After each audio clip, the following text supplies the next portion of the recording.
Good morning and welcome to the Morning Scoop for Tuesday, August 4th. This is your daily Buckeye fix. I'm Tom Orr. Today is the day, allegedly, that the Big Ten will release its schedule for the 2020 college football season.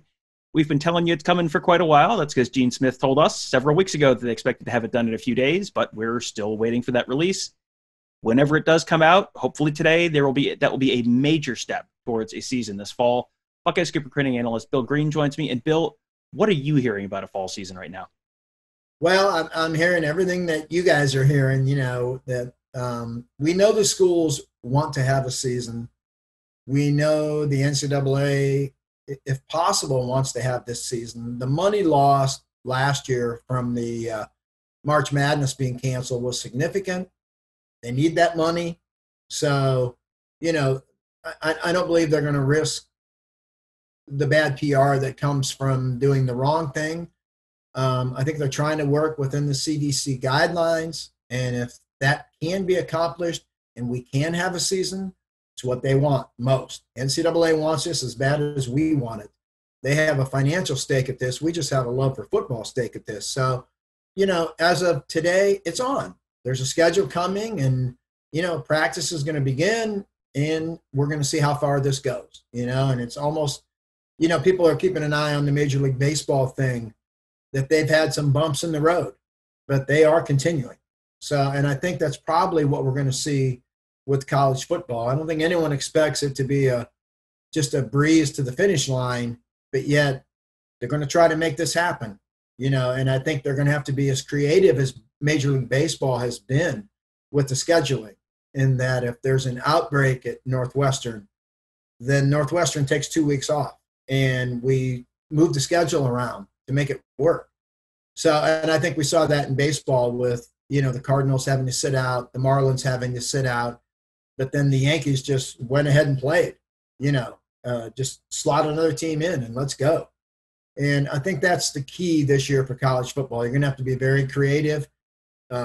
Tradition may have to go out the window, and we may have to just find a way that we can get 9 or 10 games played. Let's crown a Big Ten champion and Pac-12 champion, whatever, and move on to the playoffs and get this done. It's playing in the spring does not make sense at all. And I think if it can't be done in the fall, then I think it gets scrapped until next fall. I don't think it makes any sense to move it to the spring and have these kids playing 25, 26 football games in a 6-month period. That's far more dangerous to these guys than COVID would be. So, get it done in the fall if possible. Keep everything on schedule. I think that's what they really want. Well, you mentioned Northwestern as an example of a team that might have to move some stuff around. On Monday, Northwestern announced that they were shutting down workouts for at least temporarily, but it sounded like that was very much a precautionary thing, sort of in line with what Ohio State did a few weeks ago, where it's a very small number of tests. So probably a precautionary thing from Northwestern, but just another example that, flexibility is definitely going to be the key this year. Flexibility also going to be the key for the Ohio High School Athletic Association. They are still waiting to hear from the governor of Ohio on whether they will get to play this fall. However, one high-profile player, future Buckeye, announced Monday that he would not be playing high school football this fall. That is Jordan Hancock, highly touted cornerback from Georgia who just flipped from Clemson to Ohio State. He told Buckeye Scoop he was going to opt out of this year's season at the high school level. Bill, what can you tell us about the thinking behind that decision? It was a personal decision based on the health of his parents. When I read his statement, I loved it. His mother has cancer. His father has health issues. So Jordan doesn't want to take the chance of being in a locker room with 40, 50 other guys, being on the field with opponents, and then bringing it home to his mom and dad. So I applaud that decision. I love the decision he made. Anytime you're putting your family ahead of your sport, you have my support, full support. So, the football side of it is that Ohio State will absolutely honor that scholarship. They will honor his decision. Doesn't change anything for how they view Jordan. You almost look at this as, had he had an injury, a season-ending injury, would they pull a scholarship for that? Not a chance. Well, this is not an injury. This shows a highly mature, high-character kid And how many of those can you have on your roster? So no, nothing. I applauded. I'm sure Ryan Day applauded this decision. It shows the character of the young man, and again, you can't get enough of those guys in your program.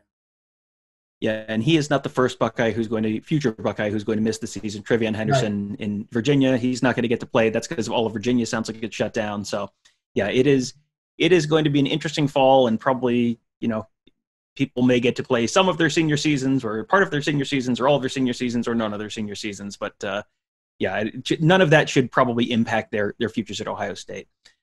Earlier this week, you actually dropped a really interesting article on our member section on a couple of different topics. Wanted to talk to you about one of those, the talented duo of five-star prospects in the state of Washington.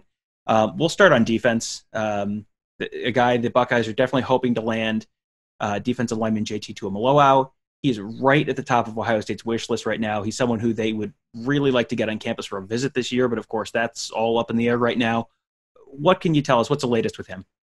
Yeah, I just, Oregon's the threat here, and they are a very live threat, very real threat. And information is really tough to get from JT, from his camp. They are not social media hounds at all, and they don't do a ton of interviews.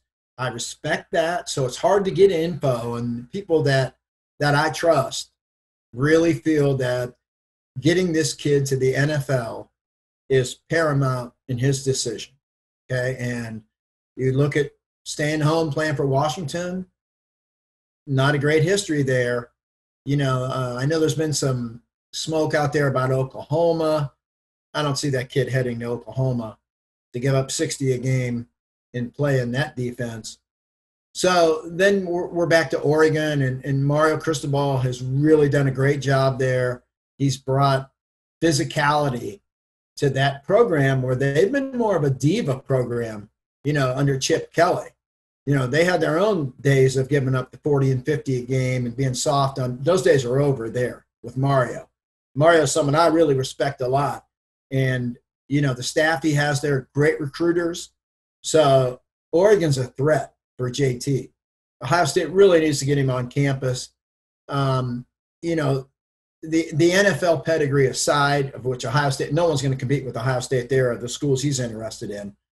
Then you've got that mature leadership coming from Larry Johnson and Greg Madison that I think is a huge plus for Ohio State. I think that's going to resonate with the family. Also, Brian Hartline's involved here, and Brian Hartline kind of broke the ice for Ohio State to get in the door with JT. So there's so much positive there for Ohio State, but I would caution that Oregon is a threat. And if the visits do not occur, you got to hope that Madison and Larry Johnson can do the Zoom thing like we're doing right now, and they can get through to him and impress him and the family on just how mature they are and what they've done in the past with putting people in the NFL. Both of them, their resumes are just impeccable. So I think Ohio State's in great shape there. Without the visit, I think it gets a little tougher. With the 48-hour visit, I think it's near a done deal that Ohio State would win that. So OSU and Oregon, I've got it, with Washington and Oklahoma on the outside. Well, another guy you mentioned, Brian Hartline recruiting Tuimoloau. Another guy who Brian Hartline is definitely recruiting very hard right now. A guy who could end up in his position room if he does come to Ohio State. Wide receiver Emeka Egbuka, also from Washington State, another five-star prospect. He has long been considered somewhere between very likely and basically a lock to end up as a Buckeye. There has recently been some talk about whether another school might be making a run at him. What can you tell us about that?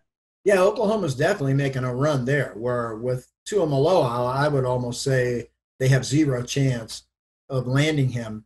With Emeka Egbuka, they're right in that game, and they are the main threat to Ohio State. I don't see the kid staying home at Washington. Clemson, I don't think, is really in that picture either, but Oklahoma's a threat, and he is supposed to take, an unofficial visit there August 21st, I believe, and that is not something Ohio State is going to like to see happen. Not that they could stop it, but I don't think it's something they're happy with seeing. But again, the relationship, has been a pretty good one with Brian Hartline for a while. When you look at, what Ohio State can do for Emeka, I think, the real life Wednesday part of it, the academic part of it, I think is good. And Oklahoma can just about match Ohio State in every facet here. So Oklahoma's a threat, and that offense, he is going to get to play for Lincoln Riley. And, they're putting people in the NFL right and left with, how they do things there. And quarterback wise, he's got a buddy coming into Oklahoma with him. So, hey, it's a battle. And I just love what Brian Hartline has done. He doesn't lose too many recruiting battles. From where I sit right now, I don't think he's going to lose this one either. But boy, you're not going to hear me throw around a word like lock at all, not for Emeka. So it's going to be a fight, going to be a battle, and I think Hartline wins it. You mentioned the upcoming August 21st visit to Oklahoma. I think people may be going, wait a minute, I thought it was still a recruiting dead period. Well, it is still a recruiting dead period. Right. This is an unofficial recruiting event that is more player organized to get around the rules. The coaches can't, bring guys in for official visits or unofficial visits, but if the players all just happen to go to a certain spot the same weekend, well, that's just how it is. So what have you heard about it? People are calling it the Sooner Summit. What have you heard about that? And what is the likelihood that the NCAA is going to allow that to happen? Yeah, it was funny. When it first came out, I went to a couple college coaches that I talked to and was like, what do you guys think of this? And they were like, there's no chance that the NCAA will allow this. It's a total gray area. They really felt that the NCAA would go to Lincoln Riley and the Oklahoma AD and just tell them, you need to squash this. We do not want this. And I firmly believe the NCAA doesn't want it and doesn't like it. But, will they squash it? We're going to see. To me, it's within the rules, and gray is fine with me. And, I was an Urban Meyer fan going back to the Florida days, and gray worked really well for Urban. And so, this is something he would have absolutely loved, to be a part of from afar. And where he at Ohio State right now, he'd probably be blistering paint off the walls, wanting to know why his assistants didn't come up with this and pitch this to his commits. So if it works, it's brilliant. And my hat goes off to whoever's behind it, whether it was the recruits, the coaches, combination of both.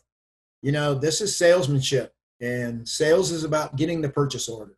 So, people can whine, cry, moan, and groan all about it, but as long as it takes place, as long as it's within the rules, I think it's awesome.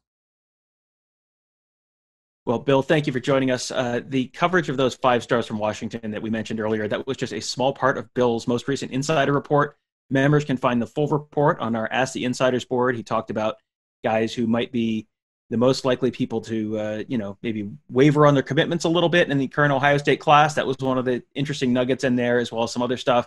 So whether you're a member or not, though, make sure you check out BuckeyeScoop.com today. As soon as that Big Ten schedule drops today, we will have complete coverage of what it means for the Buckeyes and the rest of the league. Tony Gerderman and I will have a new episode of Buckeye Weekly today to talk all about it. That show and much of our coverage is all free and outside the paywall, so you can check out Buckeye Scoop.